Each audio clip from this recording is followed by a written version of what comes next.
Each of us who have positions of influence or authority in our communities have a responsibility to share our opinions. Sometimes just by raising questions, you can change the discourse. We don't have enough women's voices in the media and women's voices in the conversation.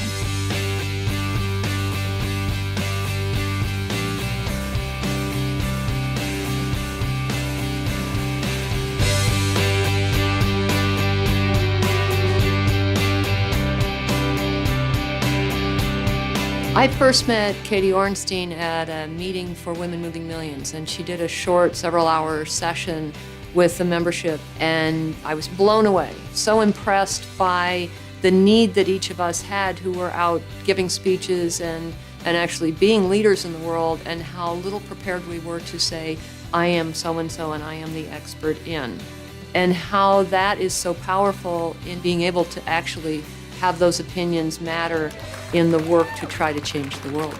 I am the Executive Director of Greater Tucson Leadership. Founder and CEO of Commonwealth Institute International. I'm a professor of Middle Eastern Studies, graphic design, and science. African American community. For-profit institutions. Early childhood education. Early interactions. The human dimensions of climate change. And I am an expert in high-impact collaborative philanthropy. Our fellows are a mixed group of academics and community leaders, which makes for really interesting interactions and sharing of skills and knowledge and experience. I wrote 2 op-eds right around the time of the Winter Olympics because I'm a former Olympian. The impact of the piece was surprising in that many of the people I heard back from were men, saying it's about time, I agree women's sports need to have more parity. There are both Jill and Elise's ones in The Guardian because they were about things happening right that day, right that week, with Jill's about the anti-gay bill. And you were part of the conversation. And then the bill got vetoed like 2 days later. I just moved to Arizona, and I came from New York, where it was legal for me to be married to my lesbian partner. And I moved to a state where that was not only not allowed, but scorned. So when that legislation came up, which essentially was an anti-gay discriminatory Senate bill, I just felt on a personal level I wanted to act. In some way, I felt like it was something I could do for my new state. I think that the vetoing of SB 1062, and maybe even more so, the productive debate that it motivated, is important for the whole country. I did love Mindy's piece in the LA Times. And that's really personal because I see so many of my friends now trying to care for their aging parents and just in agony about moving their parents into assisted living or into hospices and just wishing that home care was available for them. Oh, it had a tremendous effect. First of all, it's very exciting because I was in LA, just north of LA in Santa Barbara, on the day that it was published.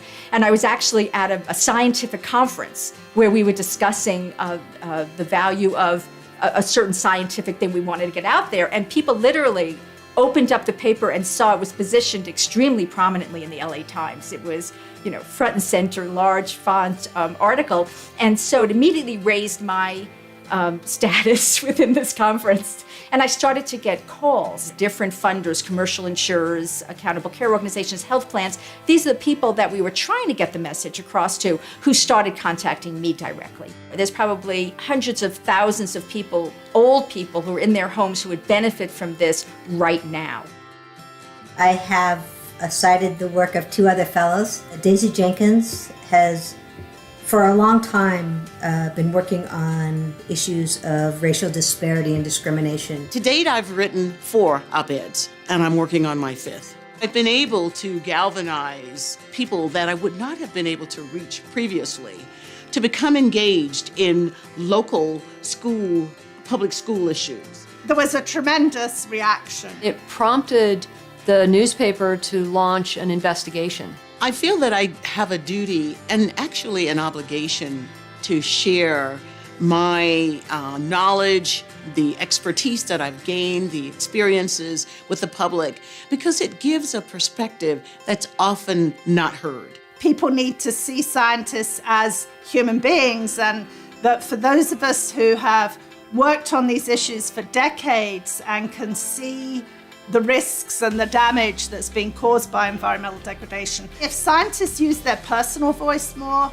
it might make a difference. That when we try to be too neutral and academic, people don't really understand what we're trying to say. One of the things about the Public Voices Fellowship is we're working with some of the most brilliant minds in the nation, but so much of that conversation is locked. And so one of the endeavors of what we're all doing together is to invest in that brain power, much of which is absent from the public conversation.